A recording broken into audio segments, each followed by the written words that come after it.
बिस्मिल्लाहिर्रहमानिर्रहीम। अस्सलाम वालेकुम। पाकिस्तानी न्यूज़ चैनल से आपको खुश आमदीद कहती हूँ। मुझे नूर मुनीर से बचाओ, मैं इस औरत को नहीं जानता। ज़हीर की जान खलासी की एक और कोशिश। ज़हरा कासमी के अगवा में नूर मुनीर और ज़हीर की वीडियोज़ अब सामने आ चुकी हैं। वाफिर मकदार में पुलिस को पैसे की फराहमी, मफरूर मुल्ज़िमान की अयाशियाँ और मेरी गर्दन छुड़ाओ वरना सबका नाम ले दूंगा। ज़हीर का सच या नई चाल, ये सब कुछ आपको जानने को मिलेगा इस वीडियो में, सो वीडियो पूरी देखिएगा। जी हाँ जी, अब नूर मुनीर से लाताल्लुकी का इजहार कर दिया गया और लाताल्लुकी का इजहार करने वाला उनका अपना सगा बेटा ज़हीर ही है। ज़हीर का कहना है जी कि अब मेरी इस औरत से जान छुटवाओ, मैं इस औरत को नहीं जानता और मेरा जो केस है, मेरा जो सिलसिला है सारा, उसको नूर मुनीर का जो केस है उससे अलहदा किया जाए। और ज़हरा कासमी के अगवा की और नूर मुनीर की ज़हीर की वीडियोस जो हैं वो सामने आ चुकी हैं। आपको बताती चलूँ कि ये वही नूर मुनीर हैं कि जिन्होंने जब बच्ची को एक मकान में रखा हुआ तो मालिक मकान ने ये बताया था कि इनके आपस में लड़ाई झगड़े होते हैं और बच्ची की चीखने चिल्लाने की आवाज़ें भी आती हैं। और ये वही नूर मुनीर हैं जिन्होंने कुरान पाक पर हाथ रख कर ये कहा था कि जिस घर में वो बस बहैसियत किराएदार रहते हैं तो उन्होंने कहा था कि हम तो मालिक मकान हैं। तो इनके तो झूठ अच्छे खासे हैं और अब इनका बेटा जिसको उन्होंने पाल पोस कर जवान किया, अगवाकारी सिखाई, और अब उसका ये कहना है कि मैं तो इस औरत को जानता भी नहीं हूँ और मेरी इस औरत से जान खुलासी करवाई जाए। जैसे जब छोटे होते हैं तो बच्चे को डराया जाता है कि बहू आ जाएगा, बहू आ जाएगा, माँ डराती है बच्चे को, और यहाँ पर बच्चा जो है वो अपनी माँ से ही डर रहा है और उसका यही कहना है कि मैं इसको नहीं जानता, इस औरत को मेरी इस औरत से जान खुलासी करवाई जाए, मेरी इस औरत से जान छुटवाई जाए।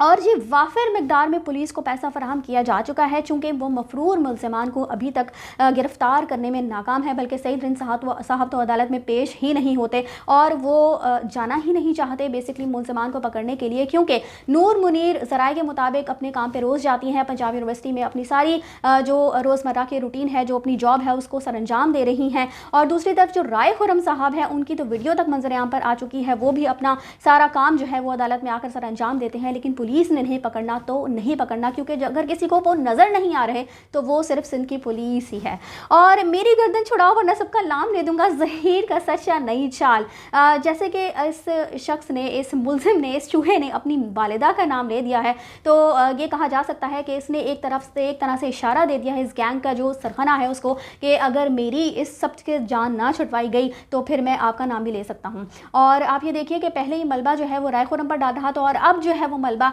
अपनी माँ पर डालकर इसकी कोशिश है कि मैं इस केस से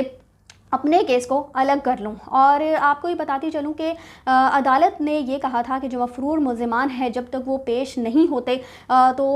उसके बाद उनके इश्तहार लगवाए जाएंगे, उनको इश्तिहारी करार दिया जाएगा और फिर भी अगर सिंध पुलिस उनको गिरफ़्तार करने में नाकाम रहती है तो फिर मुल्ज़िम ज़हीर के केस को अलग कर दिया जाएगा इन मफरूर मुल्ज़िमान के केस से, ताकि ट्रायल जो है वो शुरू हो सके। और आपको बताती चलूँ कि इन लोगों को अच्छे तरीके से पता है कि जैसे ही ट्रायल शुरू होगा तो इनको लेने के देने पड़ जाएंगे, इनके लिए बहुत ही ज़्यादा मुश्किलात खड़ी हो जाएंगी। तो कोशिश तो इनकी यही है कि ट्रायल किसी तरीके से ना शुरू हो सके, लेकिन अब ये ज़हीर की कोई एक नई चाल भी हो सकती है, चूँकि ज़हीर जो है वो हर तरफ से मार खा रहा है, हर तरफ से फंस चुका है। लाहौर में कज़ाबा अव्वल बैठ कर अपने पैनल से उसको फंसाती है और उसकी माँ जो है वो मफरूर होकर इश्तिहारी होकर उसको फंसा रही है। और फिर राय खुरम साहब पर भी ये मलबा डाल चुका है कि उन्होंने जो दरख्वास्त दायर की थी जब बच्ची लाहौर के शेल्टर होम में मुंतकिल हुई थी तो तब भी ये सारा मलबा जो है वो राय खुरम साहब पर डालकर बच्ची की कस्टडी हासिल करने के चक्करों में है। तो ज़हीर की टांग तो हर तरफ से फंसी हुई है और अब उसका यही कहना है कि मुझे इस सब से निकाला जाए, लेकिन इस सब से निकलने के लिए इतनी आसानी से तो इस चूहे को निकलने नहीं दिया जाएगा, बल्कि अब तो कह सकते हैं कि चूहा कड़की में फंस चुका है। और आप ये देखिए कि नूर मुनीर की सिम जो है वो ज़हीर ने इस्तेमाल की और उनकी जो सिम थी, जो सारा CDR निकाला गया था उसमें नूर मुनीर का जो नंबर है वो मेहदी अली कासमी के घर के आसपास पाया गया था जिस दिन ज़हरा कासमी का अगवा हुआ था। तो फिर कैसे आपको इस केस से आसानी से जाने दिया जा सकता है? और इस केस में नूर मुनीर जो है वो भी एक तरह से मरकज़ी मुल्ज़िमान के फहरिस्त में ही शामिल होती हैं, चूँकि उन्होंने भी ये सारी कारकर्दगी अपने बेटे के साथ मिलकर सर अंजाम दी थी। और पुलिस के हालात तो आप पूछे बात, सईद रिंद साहब को जब इस केस में शामिल किया गया था तो ऐसा महसूस हुआ था कि शायद ये साहब जो है वो बड़े ईमानदार हैं और बहुत अच्छे तरीके से इस केस को आगे लेकर चलेंगे, लेकिन अब जिस तरह से मफरूर मुल्ज़िमान को अब तक जानबूझकर वो गिरफ्तार करने में नाकाम साबित हो رہے ہیں اور وہ پنجاب جانا ہی نہیں چاہتے. جیسا کہ سب لوگ کہہ رہے ہیں کہ پنجاب نہیں جاؤں گی, تو ان کا واقعی میں یہی حال ہے کہ وہ پنجاب جا کر ملزمان کو گرفتار کرنا ہی نہیں چاہتے اور ملزمان آرام سے عیاشیاں کر رہے ہیں. چونکہ وافر مقدار میں اس گینگ کی طرف سے پولیس کو پیسہ فراہم کیا جا چکا ہے, تو پھر ان کو کیا پڑی کہ اتنی جدوجہد کر کے ملزمان کو پکڑ کر لے کر آئیں. لیکن آپ فکر نہ کریں جی, انشاءاللہ بہت جلد جو ہے وہ اس کیس کا ٹرائل بھی شروع ہوگا, اور جیسے ہی ٹرائل شروع ہوگا ان کے ہاتھوں کے طوطے چڑیاں سب کچھ اڑ جائے گا, اور پھر ان کو بہت اچھے طریقے سے پتہ چل جائے گا کہ انہوں نے بچی کو کس طرح سے اغوا کیا تھا. یہ فرفر ساری باتیں پھر انشاءاللہ بہت جلد خود ہی بتائیں گے. اسی کے ساتھ مجھے دیجیے اجازت, چینل کو سبسکرائب کرنا مت بھولیے گا. اگلی اپڈیٹس کے لیے اللہ حافظ.